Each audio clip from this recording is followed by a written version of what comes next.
सुंदर अशी गाडी पळाली, वकीलची गाडी. आणि गाडीवरती ड्रायव्हर होते. भैया ड्रायव्हरचं निर्वाद वर्चस्व. मित्रांनो, आज एक भव्य दिव्य आदतचं मैदान पार पडतंय. आदत महाराष्ट्र केसरी मैदान, कोरेगावकरांचं एक आदत एक बैल मैदान. आणि या मैदानातील गट क्रमांक 1 सुटला. या गट क्रमांक 1 मध्ये मित्रांनो सुट्टीला 4 गाड्या सुटल्या. त्यातील एक गाडी सुट्टीलाच बाद झाली. त्यानंतर तीन गाड्या पळायला, त्यातील 2 गाड्या मागे राहिल्या आणि एका गाडीने निर्वाद वर्चस्व करत सेमीसाठी पात्र झाली. कोण झालं सेमीला पात्र? निकाल आणि निकाल. सेमी क्रमांक 1चा निकाल आहे. तास क्रमांक 3 वर धावली गाडी, वकील आणि विराटची गाडी. गाडीवरती ड्रायव्हर होते भैया ड्रायव्हर पाडळकर. मित्रांनो, गाडीला तुफान स्पीड लागले आणि सुट्टाच निकाल घेतला आणि गाडी सेमीसाठी पात्र झाली. बघा ही गाडी सेमीला कशी कामगिरी करते. आजच्या मैदानासाठी सेमीसाठी वकील आणि विराटला खूप साऱ्या शुभेच्छा.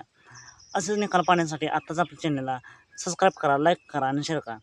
सात मग भेटूया पुन्हा एकदा नवीन अपडेट्स भन्नाट अशा नवीन व्हिडिओमध्ये.